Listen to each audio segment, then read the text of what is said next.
more confidence in the safety of the food. There is a lot of organic that's being imported from quite far away. Increasingly, there's organic food from China in the market. And there are serious questions as to whether the word organic means a damn thing in China. I have a student who was in China this year writing about this. I teach in a journalism school, and she would talk to farmers who were supposedly organic farmers, and they really didn't know what it meant. It was just a label that Americans liked and you could buy from the government. And she also tested some organic produce and found all sorts of pesticide residues that are banned in organic farming. So there's a real issue with polluted water being used to irrigate crops. And in fact, there's nothing in the organic rules because they were not designed with this in mind to really control the quality of the water coming onto a field or control what happened 3 years before the field became organic. But if you have a field that's polluted with heavy metals from 5, 10, 20 years ago, those metals will still be there and those metals can end up in the food. So anyway, so local gives me more confidence there. I also think, though, that there are tremendous, very hard-headed, unsentimental national security reasons to be buying local. We need to decentralize our food system. It's very dangerous on many levels to have a highly concentrated national food system. And we have learned this when we had that outbreak of E. coli from that spinach in the Salinas Valley. We are washing the nation's entire salad in one sink. Now, this is very dangerous when, as will happen sooner or later, something gets into that sink. It gets spread far and wide. Right after 9/11, Tommy Thompson, who Andy mentioned earlier, was very concerned. There was this moment of intense national concern about the safety of the food supply. The terrorists were going to go after food. And there was a recognition of a great vulnerability because our food safety rules were balkanized among, 4 different departments.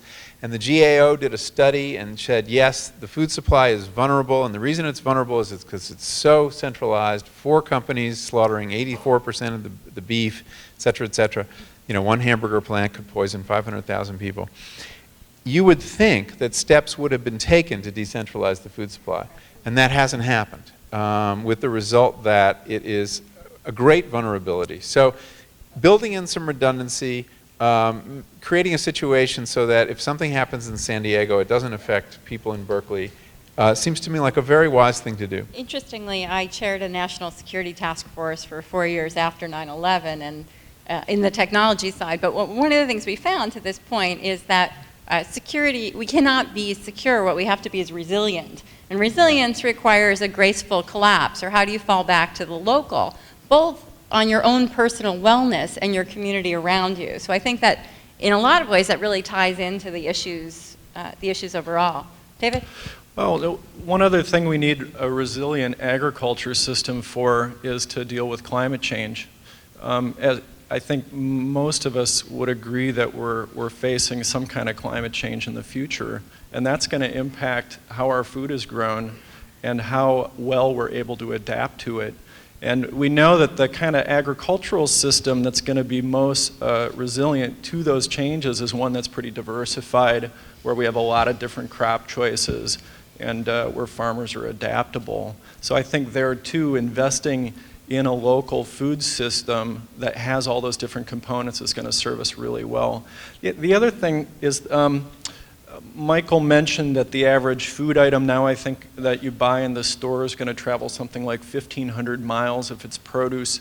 That eats up quite a bit of energy, and I've seen estimates that agriculture in general accounts for about 20% of our greenhouse gas emissions.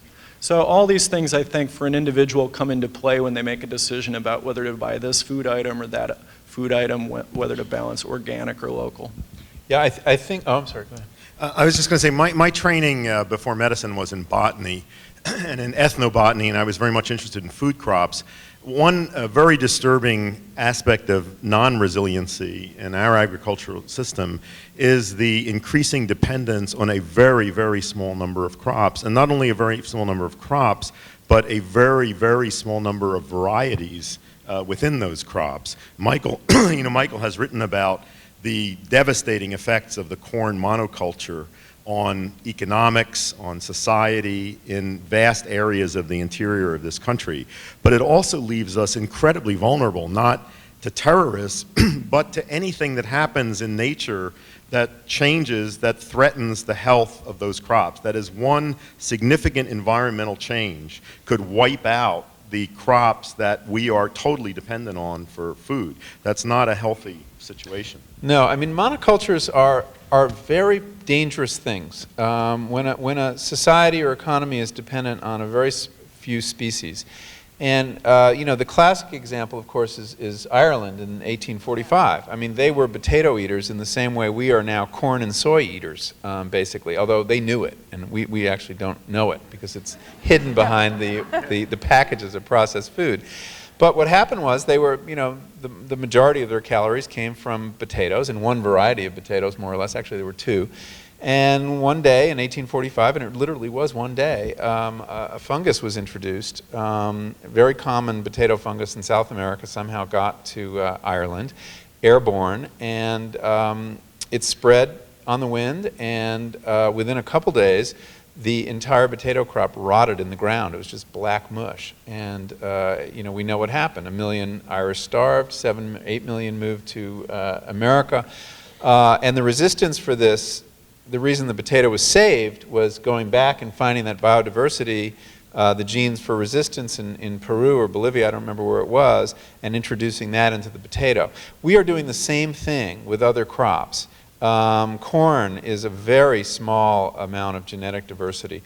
But the dangers of monoculture are many. And another one that we should talk about a little bit is what's happening with the bees. One of the when people talk about unsustainability of a monoculture agriculture, that has a specific meaning. It means it can't go on indefinitely, that there are internal contradictions, and sooner or later it's going to break down, but you don't know exactly how.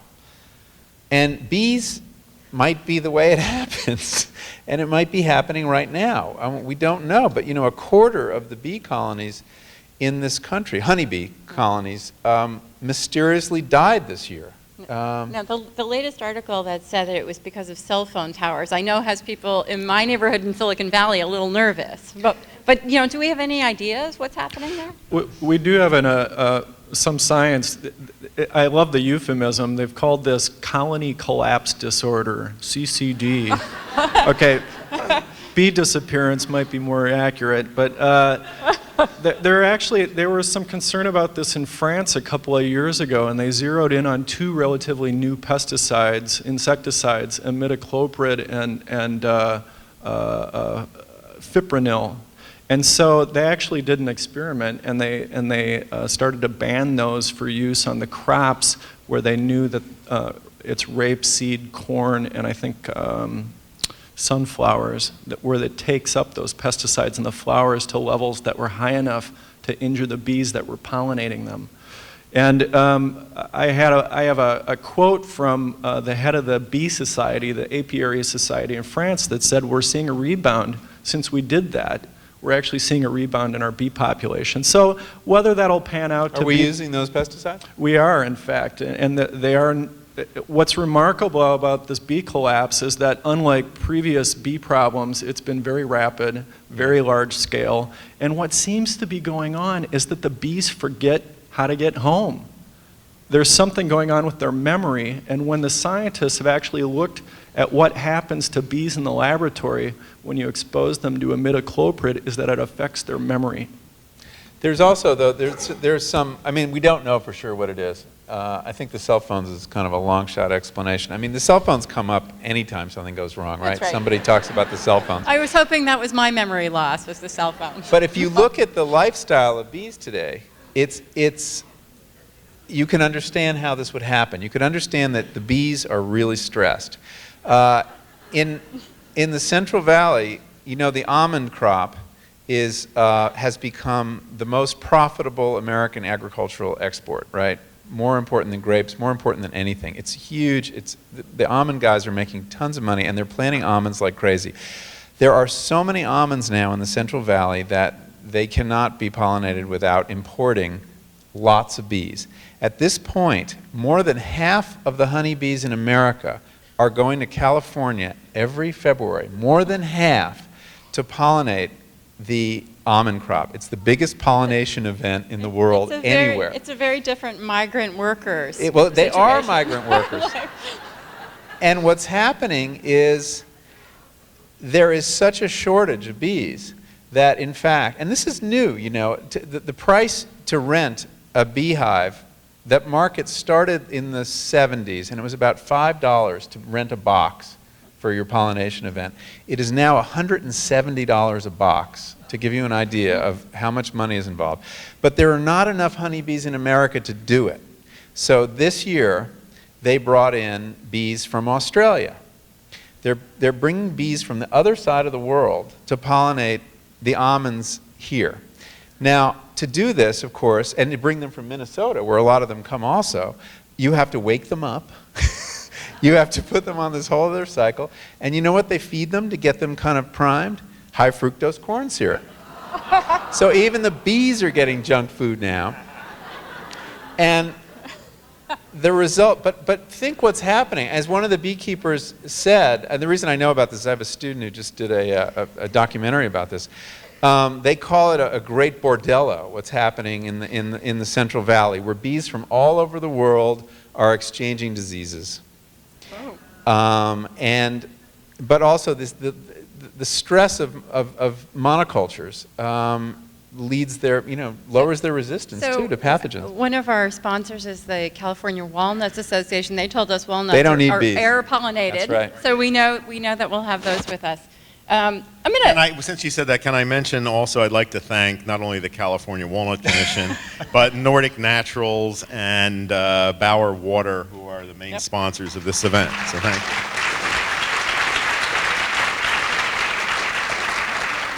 So Michael, the most talked about chapter in your book in our house was the chapter on Polyface Farm.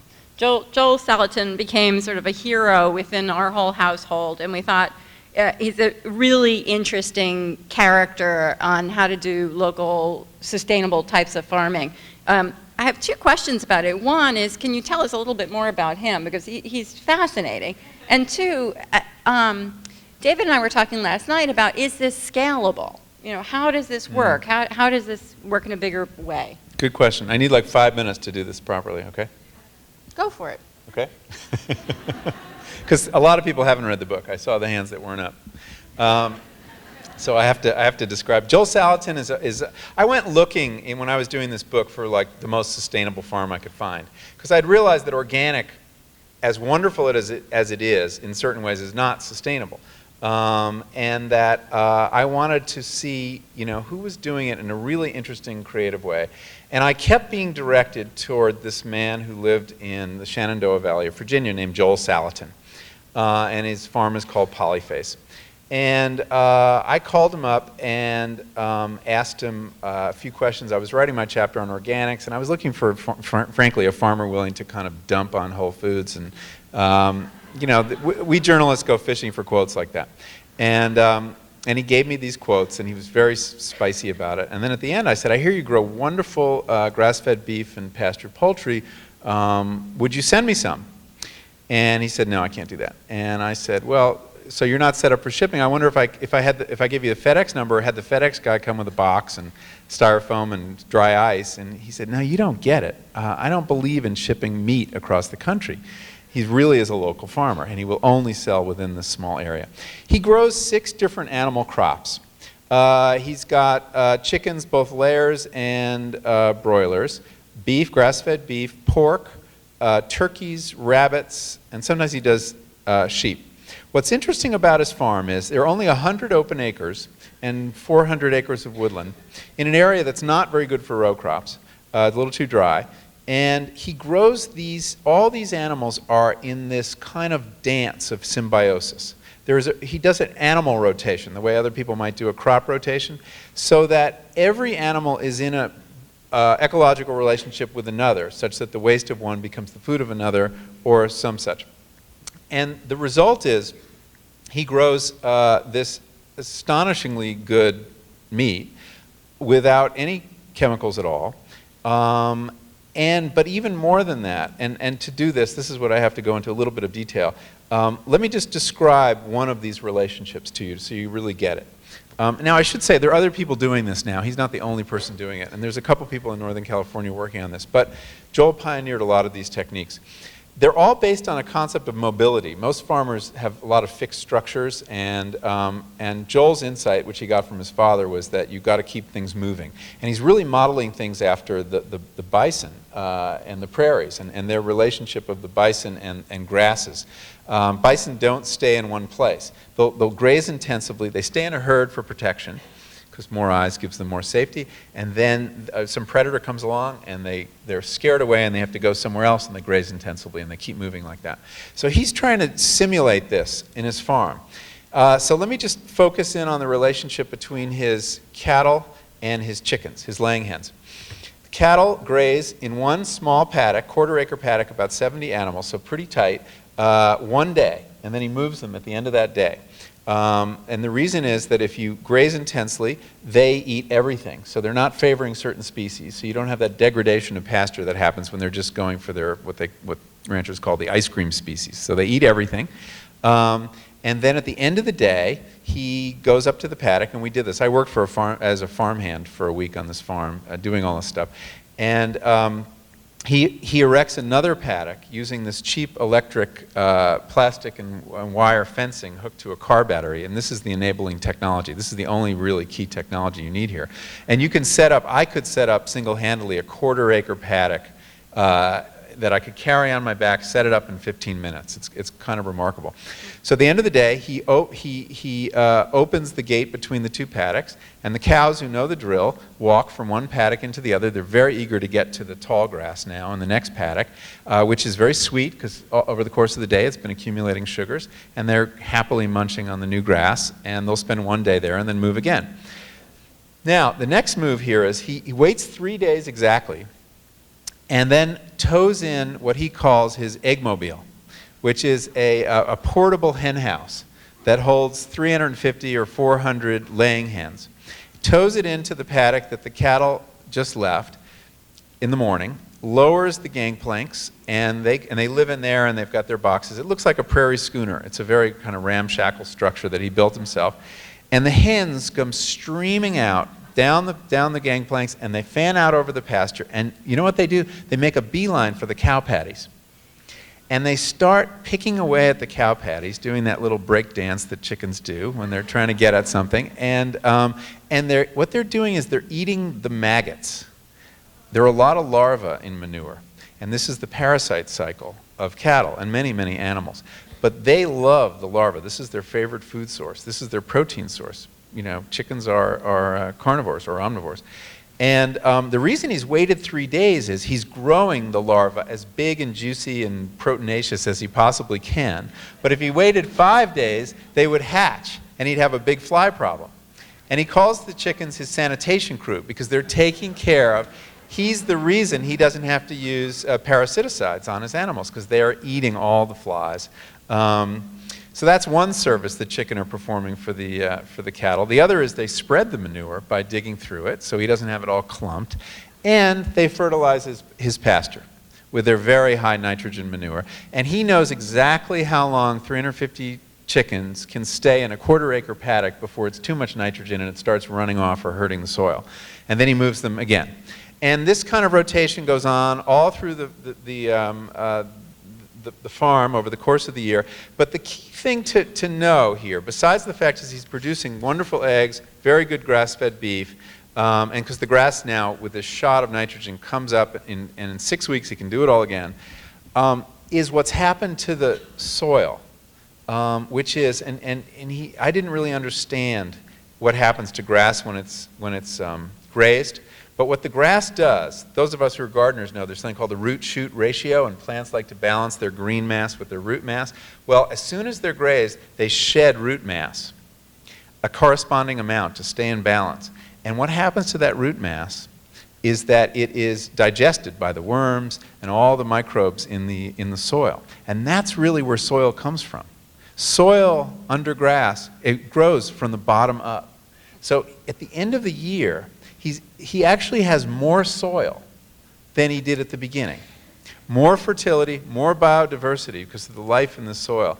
And for me, this was kind of the most hopeful news in the entire research project, because I don't know about you, but I have always assumed that our relationship with nature is kind of a zero-sum deal. That for us to get what we want, whether it's food or energy or whatever, nature is diminished, that there's a process of subtraction. And I saw on this farm that that isn't necessarily true, that there is a way to take very good, high-quality food off of the land and leave the land better than we found it. Now, Michael, what determines whether we have more of this kind of farming or less of this kind of farming? The Farm Bill. And over the past decades, Farm Bill policies have driven this kind of farming out of existence while encouraging the consolidation of farms into these giant industrial farms that are now the norm for agriculture in this country. In the last Farm Bill, for the first time, there was language introduced to provide federal subsidies for people doing this kind of farming. And this was the work of Senator Tom Harkin of Iowa, who is the chairman of the Senate Agriculture Committee. But in the years since that Farm Bill was passed, and what happens every year, there is an appropriations bill or an enabling bill that Congress has to pass to give funds for the different titles in the Farm Bill. And over the past 5 years, the Republican Congress has consistently gutted this provision in the Farm Bill to reduce these subsidies for this kind of farming. This is something else that you can get involved in to try to change and enable farmers to get federal subsidies, which will make up for the losses that they incur in doing this kind of work. Yeah, very important point. Well, I just wanted to make a couple of observations about your story, Michael. One thing that really stuck with me is that you know, there's an assumption that that kind of farming is somehow retro or, going backwards in time. And I think it's just the opposite. It's the kind of like knowledge-intensive, forward-thinking industry that we always say we want to invest in for the future, but we actually don't. And so, you know, by supporting that kind of a farm through our food purchases, we're actually investing in a very knowledge-intensive, but also a smart kind of economic model. The other thing is that, you know, Joel Salatin clearly is rooted in that community, and every dollar he brings in comes from his community, and every dollar he puts out goes back into the community, and there's a spin-off benefit to that in terms of just the health of the community that you don't get if you're buying your food products from a company that's going to ship the profit out to some other place. Yeah, I think that's important. And by the way, he's not organic, even though he doesn't use any chemicals. So that's another example that you know, you've got to ask a few more questions. But it's not pre-industrial. You're right. It's post-industrial farming. And you know, there is a misconception that organic and sustainable agriculture is essentially turning back the clock. Nobody has farmed this way before. And in fact, what's really striking about this, and a lot of organic farming too, is that, and this speaks to the Farm Bill point too, is that farmers have come up with this on their own without any help. There's no university help for figuring out these kind of systems. You know, all the research money, which is part of the Farm Bill, has in the past gone strictly toward industrial ways of farming, toward chemical agriculture.